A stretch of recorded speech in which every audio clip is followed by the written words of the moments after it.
تويوتا بنت اسطورتها اصلا على الاعتماديه. فين الاعتماديه بتاعت تويوتا دلوقتي في المنافسه مقارنه بقى بالعربيات الصيني اللي كلها اوبشنز وكماليات وحركات والكلام ده؟ العربيات النهارده الصيني دخلت السوق بالشكل. اغلب الناس اللي بيشتروا تويوتا عايزين عربيه مضمونه، اعطال قليله، ريسيل بتاعها ممتاز. بص دلوقتي الناس بدأت تروح للاتجاه ده شوية، اللي هو ايه، ان انا عايز اتبسط. هل بقى ضمان تويوتا في مصر بيغطي العربيات اللي جايه من بره ولا لا؟ الضمان دايما بيعتمد على الوكيل. باطن الامور في كلام بيقول ان الشركات بقت بتلجأ للسي في تي لانه اسهل في تصنيعه او انه ارخص في تصنيعه. لانه النهارده لو قلنا السي في تي مش هنقول الكرولا، مش هنقول الراف 4، مش هنقول العربيات الراف 4 اللي هي بتطلع جبل سي في تي. النهارده العربيات الالماني سي في تي.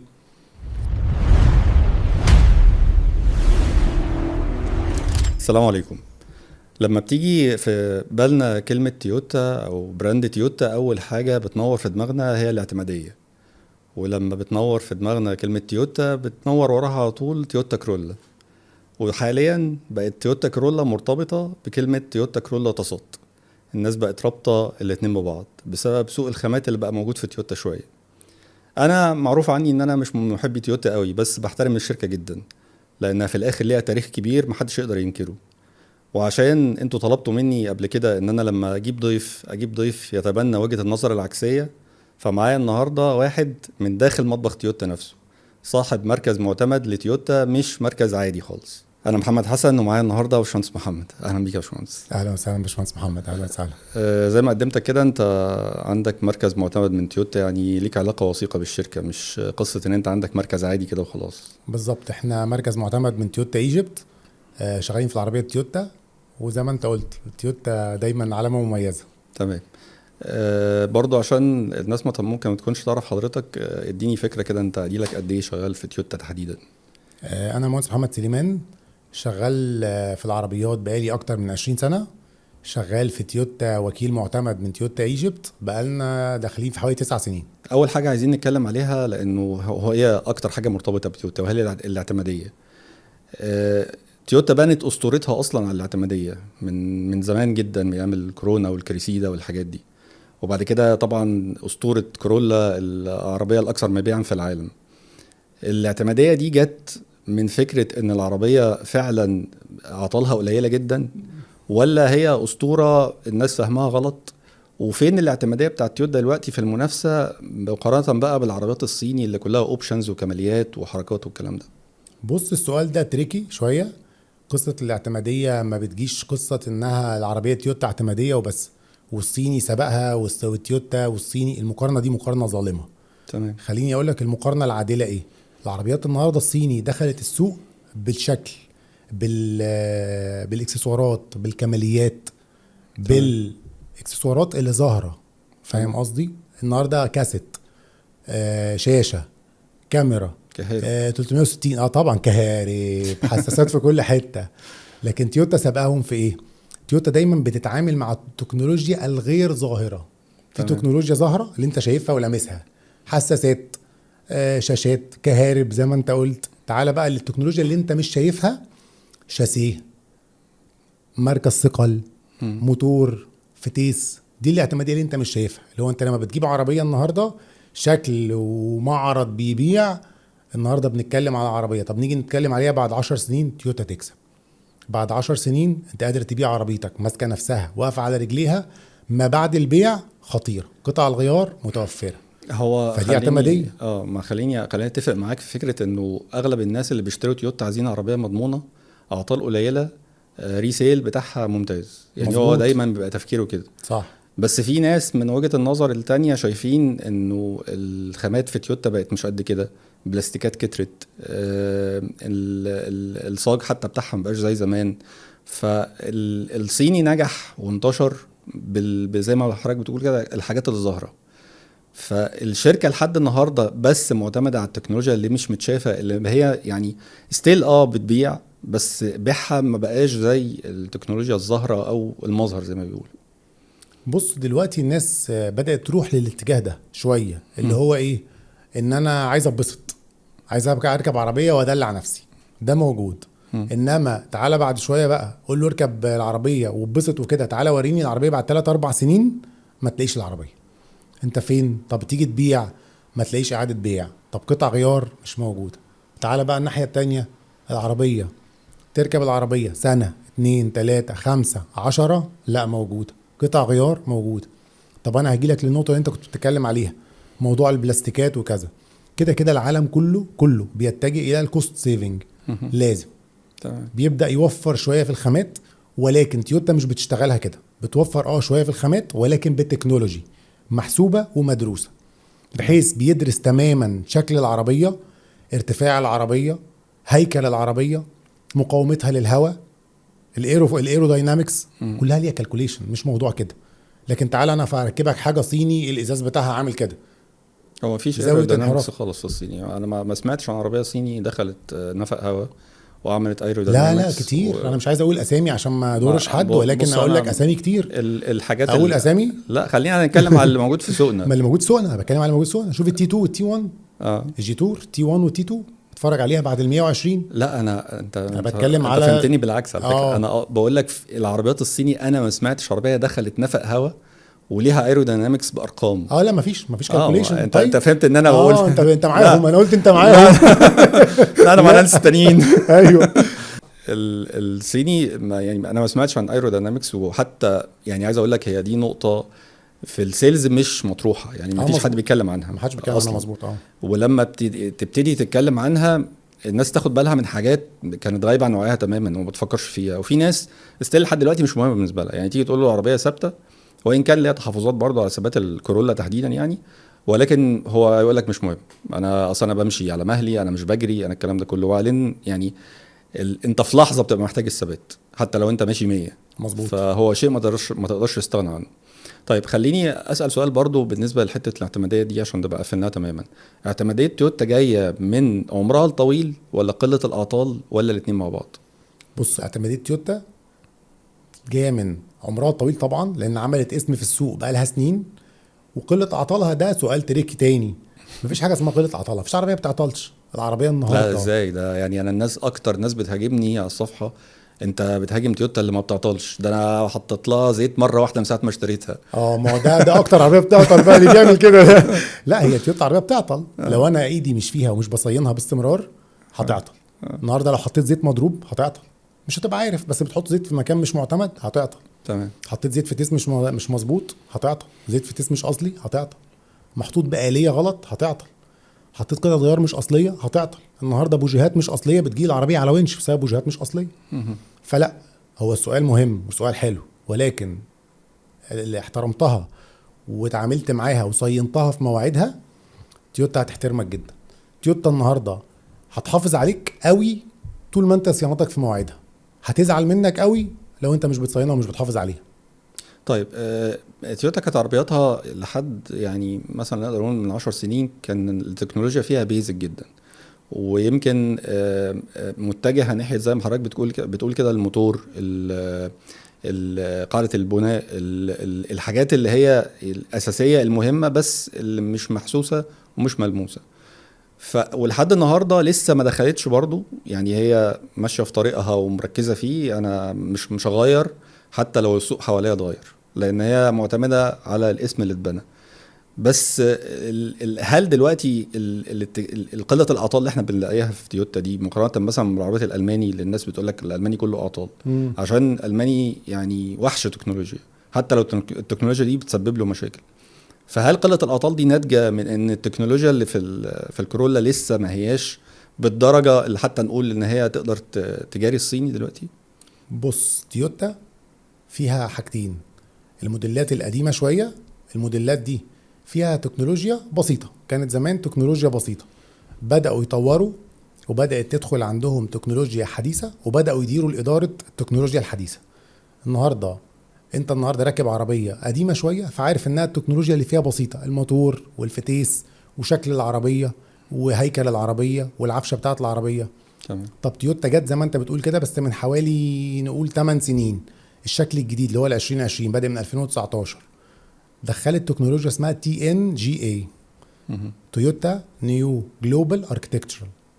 ده سيستم جديد بإدارة جديدة، إدارة حديثة بتدير الفكر بتاع تصنيع العربية. ازاي؟ النهاردة أنا وانا بدرس وبعمل استادي لازم اذاكر كويس جدا شكل العربيه، وطوا العربيه شويه، الازاز نفسه اختلفت درجه ميلان الازاز. لو تاخد بالك الشكل الجديد الازاز مايل شويه. كان زمان الايروداينامكس كالكوليشن في القديمه كانت على 11 درجه، دلوقتي خلوها 9 درجات. فده خلى الايرودايناميك فورسز اللي على العربيه اقل، احتكاك الهواء بالعربيه اقل. النهارده ثبات العربيه اعلى. غيروا زمان كنا بنقول الدونجل، تمام، غيروه بقى دبل لينك زي الالماني، تمام. بقى على مقسطات خلفي، نقولها بالبلدي مقسطات خلفي. فبقت العربيه ثباتها في الشكل الجديد اعلى بكتير. المهندس وهو بيصمم ده بيدرس حاجه اسمها مركز ثقل العربيه، انت عارف ده كويس. مركز ثقل العربيه بيحدده في توزيع وزن الموتور ووزن الفتيس وشكل العربيه وشكل الشاسيه.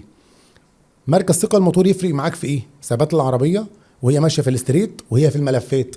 النهارده احنا سمعنا عن عربيه كلنا سمعنا عنها صيني في الغردقه ماشيه على 40 بتلف في ملف اتقلبت على 40. بص انا فهم الحته دي قادرين يسيطروا عليها كويس. جيتور فدي النهارده سمعنا عنها في الغردقه، راجل مسافر هو واولاده يصيفوا، فجاه العربيه على سرعه 40 او 60 في ملف راحت مقلوبه بيهم.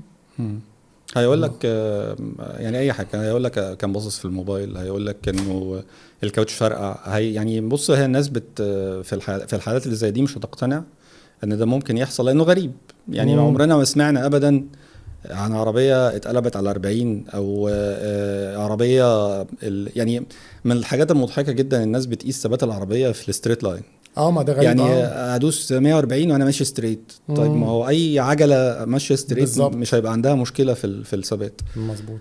طيب خلينا نتنقل لحاجه تانية مهمه جدا، ودي من الحاجات اللي فيها ديبيتس قوي بالنسبه لقصه الصيني. برضو انا يعني مش بتكلم على الصيني في الحلقه، بس عايز اشوف المقارنه اللي بقت موجوده دلوقتي. يعني كلمه تويوتا تصات اللي انا كنت بقولها دي بقت متكرره كتير جدا. يعني انا لما اجي اتكلم على العربيه الصيني وحش الناس تقول لي ما انت عايزنا نشتري كورولا تصات. يعني أيوة. دي كلمه دايما الطيبه كلمه دايما تتقال. مظبوط.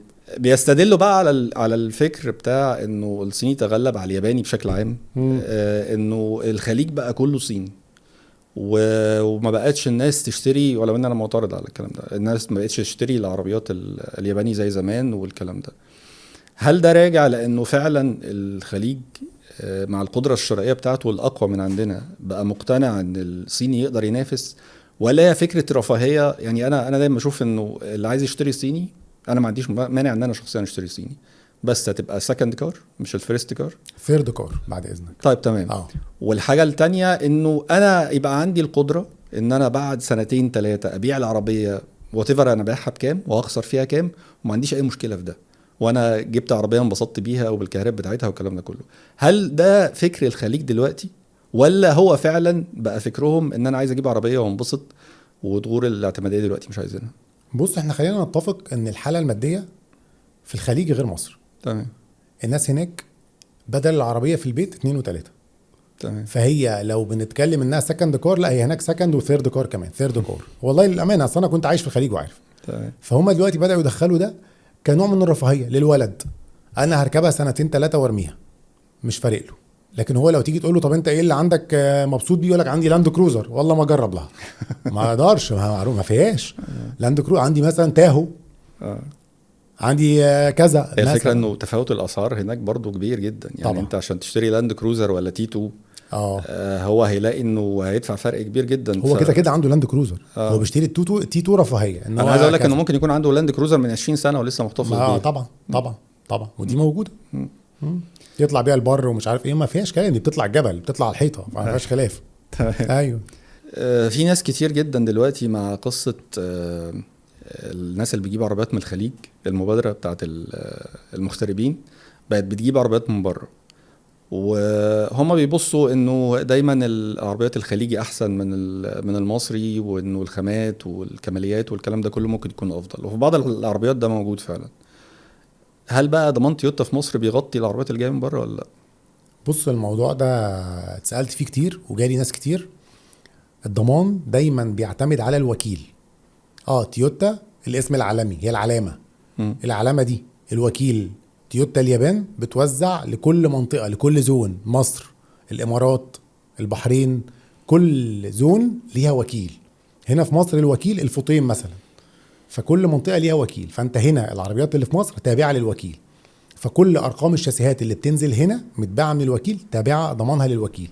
طب انا منزل العربيه من بره، لا تخضع لضمان الوكيل الا اذا انا رحت جاي داخل الوكيل، سلام عليكم انا جايب عربيه من بره رقمها كذا رخصتها كذا وعايز ادخلها الضمان، اشتريت ضمان يعني. فبدفعك فيز بالظبط كده، بتشتري ضمان وهكذا.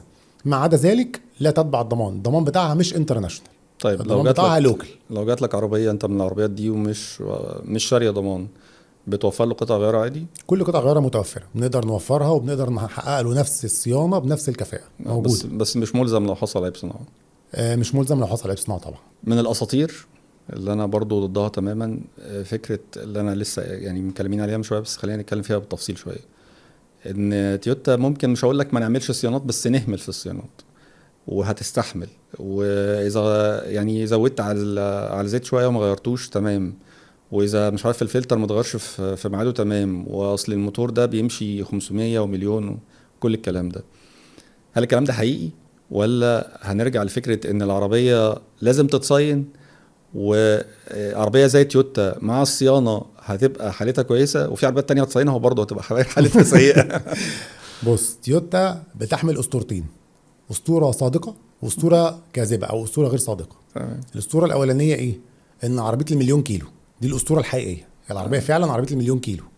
طب الاسطوره الثانيه اللي مش صحيحه او الاسطوره الغلط انها عربيه بتعطلش. لا، بتعطلش. تويوتا عربيه زي اي عربيه. تويوتا عربيه بتعطل لو ما حافظتش على صيانتها في ميعادها. انت لسه بتقول جات لك على ونش فبتعطل. وكتير. طالما ما التزمتش بصيانتها بتعطل، طالما ما التزمتش بقطع الغيار الصحيحه بتعطل، طالما ما التزمتش بالزيوت المظبوطه بتعطل. طب الزيوت المظبوطه دي زيت بمواصفات خاصه، بشروط، بكيلومتر معين. يعني هل العربيه دي تحط لها زيت 10000 ولا 5000 ولا 3000؟ زيت 5W30 ولا 5W40 ولا زيت 20W50؟ كل عربيه ليها مواصفاتها، ليها المطلوب. زيت الفتيس وكل شركه بتبقى طالبه مواصفه، حتى لو نفس الكود بتاع الزيت بتبقى طالبه مواصفه. عشان كده بكل شركه او كل براند بينصح ببراند معين في الزيوت. مظبوط. يعني ما ينفعش ان انت الشركه تقول لك حط شيل وانت تحط ليكومولي مثلا. لا، وبعدين بقى ابجريد. يعني كنا اول ما تويوتا بدات زيت تويوتا، انت عارف دلوقتي ان تويوتا عملت زيت لنفسها، زيت تويوتا بقاله فتره. فزيت تويوتا اول ما بدا كان مواصفه اسمها SN، دلوقتي غيروا المواصفه علوها بقت XSB، فبقت SB اعلى من SN وهكذا. فهو كل فتره بيابجريد عشان العربيه ولمصلحه العربيه. فالنهارده اسطوره انها ما بتعطلش اسطوره طبعا غلط. لازم اصينها في ايه بقى؟ عندي زيت موتور، زيت فتيس، كل ما هو ليه علاقه بالموتور، ميه تبريد ده مهم جدا، زيت الفرامل، قطع غيار العفشه، كل ده طول ما انا بحافظ عليه انا تمام. طول ما انا مش بحافظ عليه هتجيبها على ونش وتيجي. ما والله خلصانه. طب ايه اكتر اعطال شفتها بسبب موضوع اسطوره الصيانات ده؟ يعني التاخير في الصيانات بينتج عنه اعطال. بص، اكتر عطلين جم او 3 اقول ان انت سوء استخدام الزيت، استخدام الزيوت المضروبه. وطبعا العميل ما بيبقاش عارف، هو بيسترخص. الناس بتبقى فاكره ان الزيت هنا ايه ده ب 2000 وهنا ب 500 جنيه، ما حدش بيكسب الفرق ده. ده زيت اصلي وده زيت مش اصلي، بس انت بتبقى شايف السعر فبص تحت رجليك. بعد شويه احنا بنخش في امراض. يعني اكتر المشاكل بتجيلنا امراض بسبب الزيوت دي، الزيوت المضروبه. تاني حاجه مشاكل الفتيس او الفتيس، بيجيلنا كتير بقى. كل شويه عربيه جايبه فتيس، عايزه تغير فتيس، عايزه تصلح فتيس برضو بسبب الزيوت. الفتيس بالذات ليه شويه اليات تانية، نوع الزيت، طريقه تغييره، آلية تغييره. لان زيت الفتيس مثلا CVT مثلا هنجيله دلوقتي، ده ليه مواصفه معينه. تاني حاجه ليه طريقه معينه في تغييره، لازم العربيه تبرد عدد ساعات معين وبتغير بطريقه معينه. طب لو كل ده ما اتعملش فتيس. طب ميه التبريد اللي هي اصلا من اسهل واسهل العناصر، الناس بتستسهل فيها جدا جدا جدا. يقول لك يا عم حط ميه عاديه هي مش فارقه، تويوتا ما بتعطلش. نلاقي الريداتير صدى، الموتور باظ والله، وكلها امراض بقى. احنا بنخش في القصه دي كلها بسبب ميه، زيت. لا، هو الاول بيحط ميه عاديه يصديها، وبعد كده يروح يعملها بملح ليمون وخل. ايوه، ويغسل الدوره. كده ايوه والله، وربصه. ايوه عارف. طيب توفر قطع غيار تويوتا بره الوكيل والمركز المعتمد، راجع لان الوكيل متسامح في ده وسامح بيه، ولا راجع لان اغلب القطع دي مضروبه اصلا؟ بص، قطع غيار تويوتا متوفره بشكل كويس لان الوكيل قوي وقادر يوفر ده. قطع غيار المتوفره بره كتير منها مضروب للاسف. وبرضه نفس الفكره، فكره السعر ايه ده في التوكيل ب 10000 جنيه، ده انا لقيتها بره ب3. مفيش الفروقات دي. خلينا نتفق ان انا يوم ما هجيبها بره هجيبها ب9 ب8 مش ب3. فقطع الغيار المضروبه بقت كتير جدا في السوق، وناس كتير جدا بتدخلها تهريب، لان النهارده عشان تدخل قطعه غيار اوريجينال ممنوع، وده الليجل، ده عن طريق الدوله، ده قانون دوله، طالما وكيل ما ينفعش تدخلها. فلو تهريب غالبا بتبقى مضروبه. فالنهارده الوكيل قوي وقادر يوفر قطع الغيار، تمام. وقادر يوفرها باسعار كويسه، ودي ميزه بالنسبه للعميل. النهارده انا راكب عربيه عارف ان انا يوم ما يحصل حاجه هلاقي لها قطع غيار، غير اما اكون راكب عربيه اتخبط باب مش هلاقيه، اتخبطت فانوس مش هلاقيه، وهكذا. طيب ايه الفرق بين الصيانة؟ يعني في ناس بتفضل ان تروح مراكز معتمدة لانه في الاخر بيحمل اسم الوكيل والمفروض ليه صلاحيات من صلاحيات الوكيل وعنده الخبرة الكافية المفروض، فبيروح مركز صيانة لان هو عايز ينجز، يعني مش عايز اخد بقى مواعيد متأخرة وطويلة ويفضل مستني والزحمة والكلام ده كله. ايه الفرق بقى بين الصيانه بين في الوكيل نفسه او في المراكز التابعه للوكيل نفسه ومراكز الصيانه المعتمده، ولا الاثنين زي بعض؟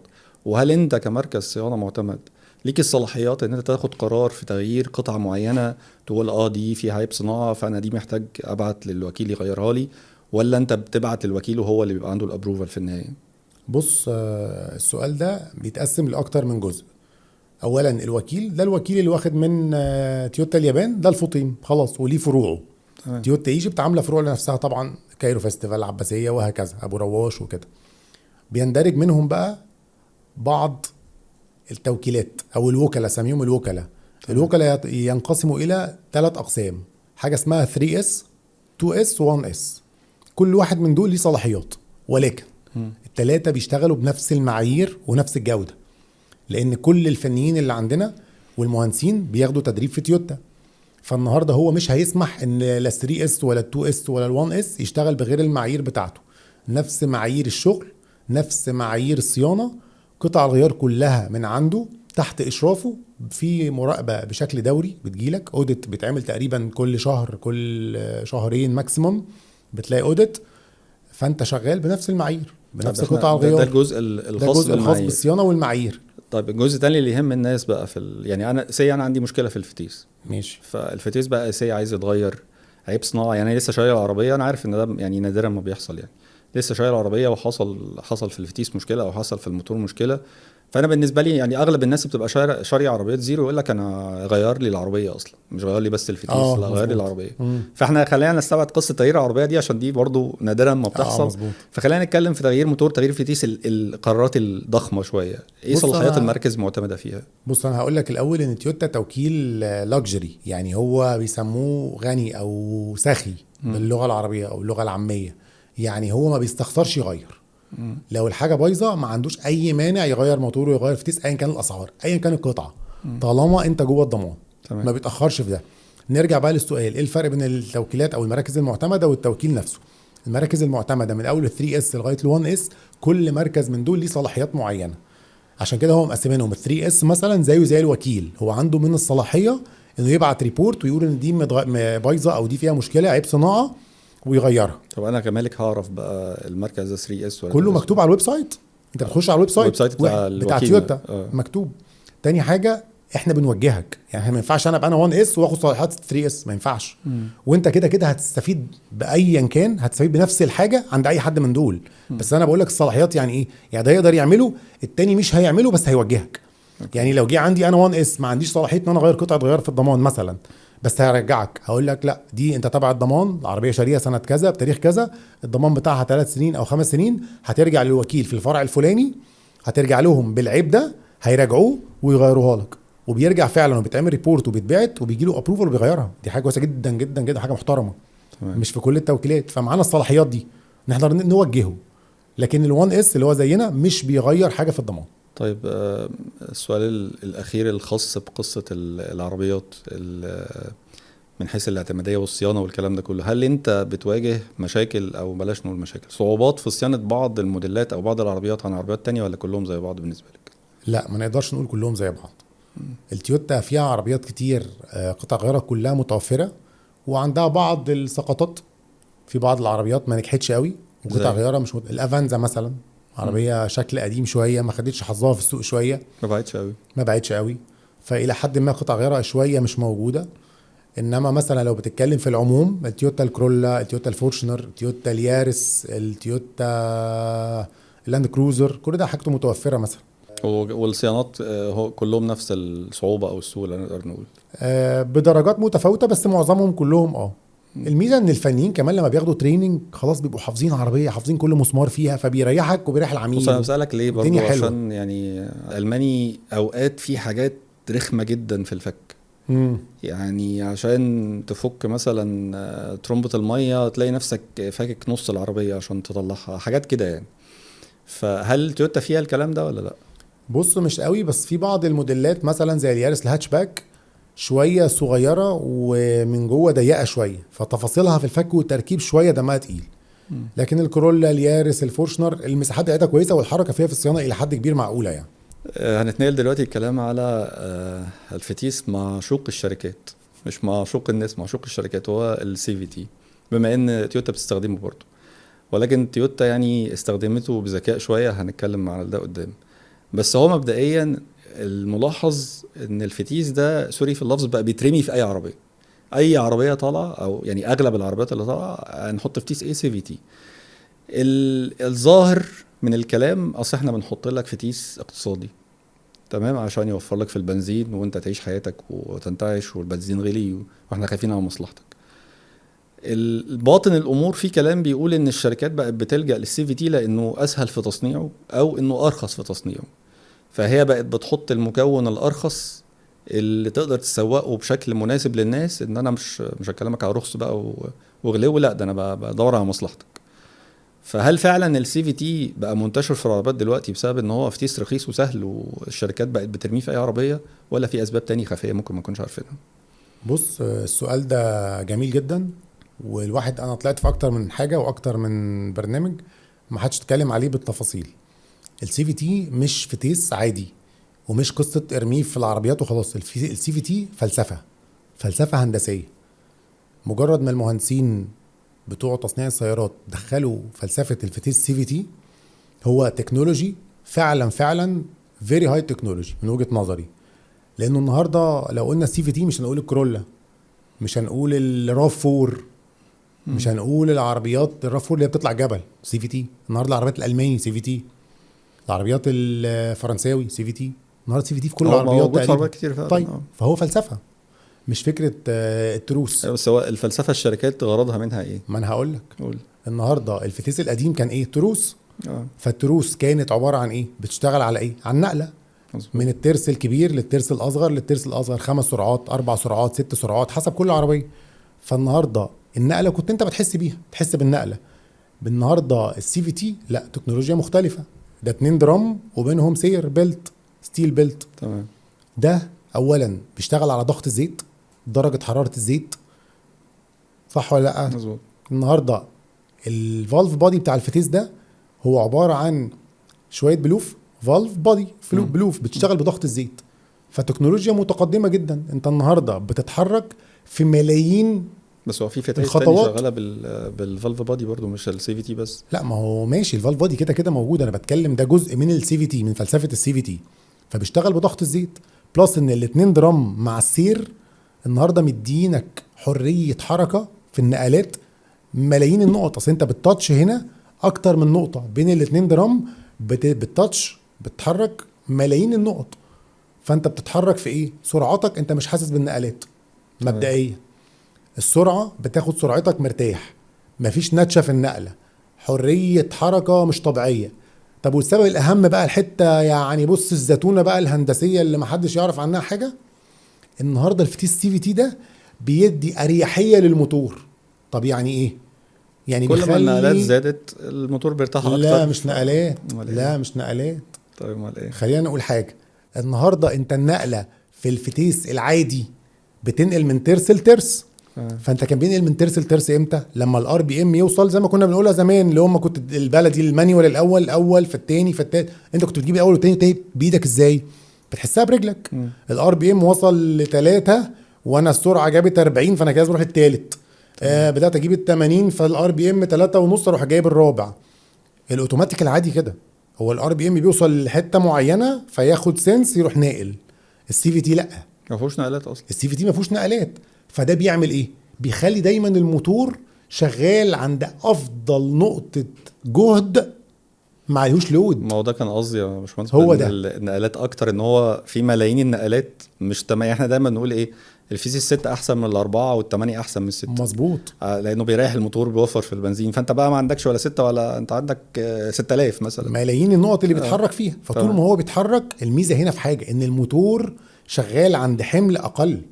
تمام. انت الموتور النهارده شغال عند افضل نقطه تشغيل. الار بي ام لو قلنا ان هو دايما عند 2، هتلاقي دايما الار بي ام ثابت معاك عند 2 مثلا، او 2.5 مثلا. هتلاقي دايما الموتور شغال عند افضل حمل ليه، والفتيس بيتغير وبتاخد سرعتها. ما بتروحش ل 3 و4 عشان تنقل 3 و4 وتنقل، لا انت بتروحش لده. فما عندكش اجهاد على الموتور. فمن هنا جت الفكره. طيب. ان انا بحافظ على الموتور مع السي في تي. انا بحبه والله، عشان كده هتلاقيني دايما عكسك. فانا الفتيس ده والله لا. طيب انا هقول لك ان انا اشتريت. انا ما اشتريتش، بس ماشي. هقول لك ان انا اشتريت. ماشي. بس خليني اسالك سؤال، وانت حكيت لي عليه قصه يعني. الفتيس ده بيتصلح؟ بص احنا هنقول لا، اجابه قول لي مباشره. وبعد ما كده بيتصلحش. اشرح. ما بيتصلحش. ما بيتصلحش. اه. طيب خليني برضه اوضح نقطه، عشان انا اتكلمت في الموضوع ده وقلت قبل كده ان السي في تي ما بيتصلحش. ناس من ضمنهم يعني فنيين قالوا لي لا انا بصلحه، والناس بتمشي من عندي بتاع. كلمه ما بيتصلحش المقصود بيها الاصلاح الصحيح اللي يقعد فتره محترمه عقبال ما الفتيس يبوظ تاني. فكره ان انا بصلح السي في تي وبعد شهرين او سنه يبوظ فارجع اصلحه تاني، ده مش اصلاح، مظبوط. ده اسمه تلصيم. مظبوط. فاحنا بنتكلم بقى على الاصلاح المحترم. يعني الفتيس الاوتوماتيك في بعض الفتايس منها بتتصلح وتقعد سنين على الاصلاح ده، لحد ما القطعه اللي كان فيها مشكله مثلا يحصل فيها احتراق بقى، ادمت، تاكلت، صاحبه مهمل فيه زي ما كنا بنتكلم كده. لكن الاصلاح بتاع السي في تي معناه انه انا هصلح الفتيس ده يقعد معايا سنين قبل ما اصلحه تاني، ده مش موجود. لا مش موجود. طيب احكي لي طب بقى القصه اللي انت حكيتها لي كده على موضوع السي في تي ده. هقول لك. بص السي في تي مش بيتصلح لسبب واحد بس. اولا هو لما بيبوظ نتيجه ايه؟ يعني لازم نجيب الخط من اوله عشان نعرف احنا وصلنا ليه نقطه انه ما بيتصلحش. يعني هات اول نقطه خالص، السي في تي ما بيتصلحش ليه، او ايه اللي سبب انه يبوظ. اولا هو ليه عدد كيلومتر معين لازم تغير فيه الزيت. تمام. كان الاول كل 40,000 عندنا في الكورولا، بعدين التوكيل عدلها واليابان عدلتها كل 50,000 مثلا. طيب انت عارف اكيد ان في شركات لحد النهارده بتقول لك الزيت ده ما اتغيرش. السنترا مثلا بيقول لك الزيت ما بيتغيرش لايف تايم. وفي حاجات في الفرنساوي مش يعني انا مش متذكر ايه بالظبط، بس في عربيات في الفرنساوي مش بس سنترا. انا عايز اقول لك انه المازدا اغلب العربيات اصلا اللي فيها سي في تي في مصر الوكلاء نفسهم بيرفضوا. وانا يعني هقول لك على حاجه، معلش يعني عشان انا صريح، انا شايف ان الفلسفه بتاعت الوكلاء ومنهم نيسان، انا مديك ضمان سي 150,000 خلاص، هو الفتيس هيفضل عايش معاك ال 150,000 دول بنفس الزيت اللي هو عمال يقدم ويبوظ وبيأثر وبيخلي يحصل تآكل في الفتيس بتاعك، بس العربية ماشية. 151,000 انت خرجت بره الضمان، تعالى لي بقى. دي حقيقة. بس يعني انا ظني انا موافق على النظريه دي 100%. لان تويوتا الوحيده اللي عكست النظريه دي. ماشيه بتغير الزيت في ميعاد وانت ملتزم بيه. طب انا هقول لك، انا شفت كيسز كتير جدا. احنا بنغير زيت كل 50,000. في ناس بتمشي 55 عربيه بتجيب فتيس، تبدا تنتش وفالف بادي ومش عارف ايه كذا، وفي ناس بتمشي عليه 100,000، وده مش صح. احنا لازم الاول نعرف اسباب الفتيس يبوظ ازاي، يعني في عدم صيانته او ان انا اتاخرت عليه. طب لو انا النهارده من احد الاسباب اللي قلنا عليها بقى غيرت زيت مش اوريجينال، يعمل ايه؟ يعمل مشكله. ليه؟ لان القصه كلها فلسفه الفتيس ده ايه؟ 2 درامز وبينهم بيلت سير بيتحرك طالع نازل زي ما قلنا كده في ملايين النقط، فانت مش حاسس بالنقلات و. طب ده بيشتغل على ايه؟ اولا على فريكشن، احتكاك بين السير والبكره. فالاحتكاك ده بيتطلب نوع زيت معين بلزوجه معينه بدرجه حراره معينه بتتحقق بالمواصفه اللي قال عليها فلان. تويوتا مواصفتها كذا، هينفع هنا، هيحقق الكونديشن المطلوب اثناء التشغيل. تمام. طب انا عملت زيت تاني بمواصفه تانية، الكونديشن اختلت، طب انت هتحس بيها؟ لا مش هتحس بيها اون سبوت، مش في ساعتها. هتمشي يوم، هتمشي 2، هتمشي شهر، هتمشي 6 شهور، بعد كده تحصل المشكله. ليه؟ لان ظروف التشغيل مختلفه، فاحتكاك السير بالبكره مختلف، يحصل تآكل في السير غير مرئي وغير محسوس. هو اكتر من بعد شويه يقول لك جابت كاتينا. ليه؟ لان انت هنا غيرت الكونديشن، غيرت نوع زيت، فالكونديشن اختلف. طب تاني حاجه، مشيت عليه مده اكتر من اللي التوكيل قال عليها. طبعا بتكلم على تويوتا مش اللايف تايم زي البراندات التانية او الشركات التانية. طب انت مشيت عليه مده اكتر، نفس الكلام. ما هو الزيت احنا بنقول 50,000 عشان بعد ده خواصه بتختلف، فنفس الكلام يعمل نيجاتيف افكت على الكونديشن اللي جوه، فتلاقي السير يحصل فيه تآكل، البلوف نفسها الفالف بودي يحصل فيه اختلاف في الضغوط، يحصل فيه انسداد في البلوف وهكذا.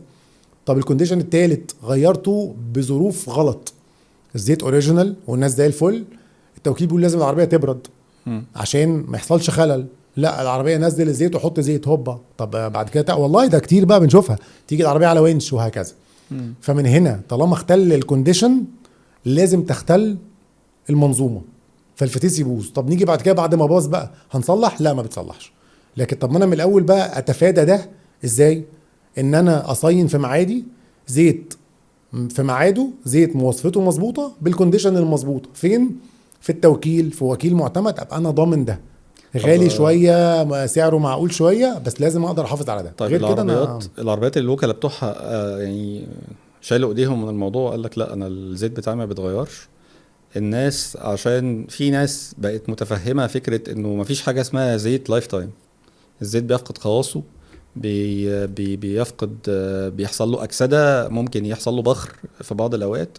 فما فيش زيت هيفضل طول عمره، حتى الهيدروليكس بتاع المعدات التقيله بيتغير، في زيت بيفضل زي ما هو. فالوكلاء اللي شالوا ايديهم، الناس بقت دلوقتي بتضطر تروح مراكز بره عشان هم مقتنعين ان الزيت ده لازم يتغير، ما ينفعش ان هو يفضل على طول. فبقى كل واحد راح يغير زيت، قلبي ربنا يستر، والمركز اللي انت بتغير فيه بص يا باشا انا هغير لك وربنا يستر، انا مش عارف ايه اللي هيحصل، وهننزل الزيت والناس تقول لك ننزل عينه ونحللها، وفيلم طويل عريض. طيب حلو قوي ان تويوتا حاطه انه يتغير على 50,000، وانت بتقول ان في شويه معايير للتغيير وعوامل معينه لازم تتوفر عشان العربيه تتغير. في احتماليه بعد ما نوفر كل الكلام ده برضو يحصل مشكله في الفتيس بقى تغيير الزيت؟ بص خلينا نتفق ان مفيش حاجه كامله 100%. انت اهم حاجه بتاخد بالاسباب. وده حاصل لان انت النهارده لو افترضنا ان في عيب صناعه، ده وارد، فده ممكن يبقى 1%، اقل من 0.5%، انت فاهم؟ بس ده موجود. تمام. ممكن النهارده تبقى انت ماشي بكل المواصفات وبكل المعايير وماشي مع التوكيل وكذا، وممكن تحصل هنا مشكله، بس هنا ساعتها انت ايه؟ معاك كل الحق، التوكيل بيغيره لك. ودي اللي كنت بقول لك عليه، التوكيل عنده من الرفاهيه انه يغير. وساعتها بقى ما بيقولكش روح دور على استيراد ولا يجيبوا لك استيراد ولا خد تجربه شهر، لا انت بتاخد فتيس زيرو بتاع بلاد وصباح الفل. طيب مش عايز حاجه تاني. طيب انا كنت قلت قبل كده انا شخصيا مستحيل اركب فتيس سي في تي لسببين. السبب الاولاني موضوع الزيت، لو الوكيل بيقول لي انا مش بغير زيت اقول له خلي عربيتك عندك انا مش عايزها. والحاجه التانية انا شخصيا كنوع سواقه عنيف شويه فبقرص على العربيه، فمش هينفع معايا خالص السي في تي. فهو اكبر مشكلتين بيواجهوا الناس، مشكله الاداء ان هو لازم تسايسه شويه في السواقه، ما ينفعش تقرص عليه كتير، والحاجه التانية الزيت. فاحنا خلصنا قصه الزيت. تويوتا يمكن المعلومه مش جديده بس خلينا نقولها برضو، هي عملت تكنولوجي بسيطه جدا ومفيده جدا للفتيس سي في تي، وهو اللونش جير، انه اول نقله تبقى على ترس عادي زي الفتيس الاوتوماتيك العادي عشان ما يحملش على الفتيس في الطلعه. حلينا مشكله الطلعه. طيب انا بعمل دراج ريس نفترض، يعني انا عارف ان هو ما بيحصلش، بس انا بقيس الموضوع الفتيس ده هيتحملني لحد فين. يعني انا قررت انه انا نازل متاخر على شغل فهطلع اجري بالعربيه. احنا عندنا دلوقتي اجواء بقت حاره، الخليج نفس القصه، العربيات موجوده هنا وموجوده هناك. طبيعه السواقه دي مع طبيعه الاجواء دي هتنفع مع الفتيس ده ولا لا؟ لازم ناخده بحنيه كده ومسايسه عشان يعيش معانا اكتر. بص خلينا نتفق ان الفتيس سي في تي هو فتيس ذو مواصفات خاصه زي ما قلنا من شويه، ولكن هو مش فتيس جري ولا اجهاد. هو فتيس اقتصادي عملي عائلي وزي الفل. انما ما بيجيش في الكونديشنز بتاعه الجري والكيك داون وكده، لان ده بيأثر على ظروف تشغيله. هو ليه ظروف تشغيل معينه بضغوط معينه تديك اداء معين. لو انت غيرت في الكونديشنز دي ولعبت في ظروف تشغيله وقرصت عليه وجري وكيك داون مش حاجته، فالنهارده يبقى ده فتيس مش مناسب ليا. ما هو الفتيس ده هو شخصيتي، العربيه هي شكلي، ما انا النهارده لما باجي اركب عربيه بقول دي شبهي، او انا النهارده ما هي كل الموديلات دي نازله ليه؟ يعني اللي بيختار تويوتا واللي عشان بيختار تختار اللي سكودا واللي يناسبك. بيختار اوبل واللي بيختار بي ام واللي بيختار كذا، بيختار شخصيته. انا حابب دي وامكانياتي قادر اجيب دي. بس انا بشوف بقى، انا مثلا شخصيتي بجري وبدوس وكيك داون وبسابق وبجري. طب تعالى هنا نشوف بقى الفتيس ده هيناسبك ولا لا؟ لا مش هيناسبك. يبقى احنا متفقين ان الفتيس السي في تي مش فتيس رياضي ومش مش فتيس جري. طب اهم نقطه في اي عربيه في الدنيا هي نقطه البدايه. زي ما انت قلت، النهارده لو عربيه عطلانه وانا بزقها، هو اعلى عزم في اعلى واعلى قوه في الطلعه وانت بتزق، هي اول طلعه مجرد ما اتحركت خلاص الدنيا مشي زي ما انت قلت كده. نقطه البدايه، فدائما نقطه البدايه هي اهم نقطه. فالتويوتا عالجت ده ازاي؟ تويوتا عملت اللانش جير او بيسموه الفيرست جير ده، بس نزل في بعض الموديلات مش كل الموديلات. نزل في الفتيس ال 1800 وال 2000 سي سي فقط لا غير. يعني مش موجود عندنا. يعني مش موجود عندنا. تمام. التعريفه دي انا قلتها قبل كده في لقاء وبقولها تاني. نزل في الفتيس اللي هو بيتكتب على الباب كي 120 على الباب. على الباب العربيه في البليته بتاعه الباب بيتكتب كي 120. كي 120 دي في الفتيس ال 1800 وال 2000 اللي هو عاده في الخليج. تمام. اللي بيجيبوا من الخليج نزلوا مصر ماشي، اللي هنا في مصر كله كي 311. الكي 311 1600 سي سي ما نزلش فيها اللانش جير، عشان المعلومه دي مغلوطه عند الناس كلها. فاحنا نرجع تاني نفس النقطه كنا بنتكلم فيها. الفتيس ده مش فتيس جري ولا اجهاد، هو بيبدا في اقوى نقطه عزم في البدايه. الترس طبعا لو احنا بنتكلم على 1800 و 2000 بيديك بس البدايه، ما عليهوش اجهاد، وبعد كده بتتحرك عادي. طيب الفتيس ده لما يبتدي يخش في نهاية عمره أو تلفه بيبقى ليه أعراض، ولا هو صامت كده وغامض ومرة واحدة هتلاقي الدنيا وقفت بيك؟ بص، هو الفتيس ده انا عندي عربيات ماشيه 700,000 و800,000 كيلو بدون مبالغه موجوده وبتصين عندي وماشيه كل 10,000. بص مش عايز اقول لك، تمام. زي الفل. والفتيس ما فيهوش الهواء، وكل 50,000 زيت في ميعاده. بس هو بشكل عام يعني، خلينا نتكلم حتى على المهملين. مش هكلمك على اللي ماشي في الصيانة. هو المتعارف عليه. ويعني مش هناقشك في دي في تويوتا تحديدا، انه ما دام انت بتصين العربيه يعني هتبقى اعطالها شبه معدومه يعني، الا لو في عيب صناعه في العربيه من الاساس. لكن لو انت محافظ عليها خلاص هي هتحافظ عليك. بس انا بكلمك لو انا مهمل او اتاخرت مثلا في غير الزيت. مبدئيا انت لو حد جالك متاخر في الغيار بتغير له ولا بتقول له لا انت كده خلاص بتغير له، بس بتقول له ان الموضوع فيه ريسك وبتفهمه ده كويس جدا. طيب هو بقى لما يبقى ماشي بالعربيه هل هيحس بحاجه في العربيه انها مش مؤشرات. ما فيش ما يعني بيديش هو مؤشرات، صامت يعني. هو صامت. يا اما فجاه تلاقي ونه في السير بتاعك الكاتينا مثلا، فتلاقي ونه جامده في الفتيس، او تلاقي نتشه في الغيارات وهكذا. طيب في سؤال اخير بقى عشان نقفل السي في تي تماما. واحنا لحسن حظنا يعني احنا بنسجل النهارده ولسه امبارح نازله النيسان ماجنايت بتوليفه. انا يعني انا شخص خبرتي قد كده اهو، ولا اقارن باي شركه من الشركات اللي بتصنع عربيات، بس يعني بفهم يعني شويه. مش متقبل ومش بالع فكره ان انا اعمل موتور 3 سلندر تربو سي في تي. طيب احنا بنتكلم ان السي في تي احنا بنحطه في العربيات عشان يوفر بنزين، جميل. والموتور التلاتة سلندر اللي انا يعني ده من ضمن الحاجات اللي مستحيل اركبها في حياتي لاسباب عديده وانا اتكلمت عليه قبل كده. معمول برضو عشان نفس القصه، عشان نوفر بنزين. حلو. تربو بقى يعمل ايه في القصه دي؟ ايه فكره وتلاتة سلندر وهي تلاتة سلندر؟ يعني في عربيات 4 سلندر وتربو ومحطوط فيها السي في تي. ايه علاقه التربو بالسي في تي؟ يعني انا عايز اداء وانا عايز توفير.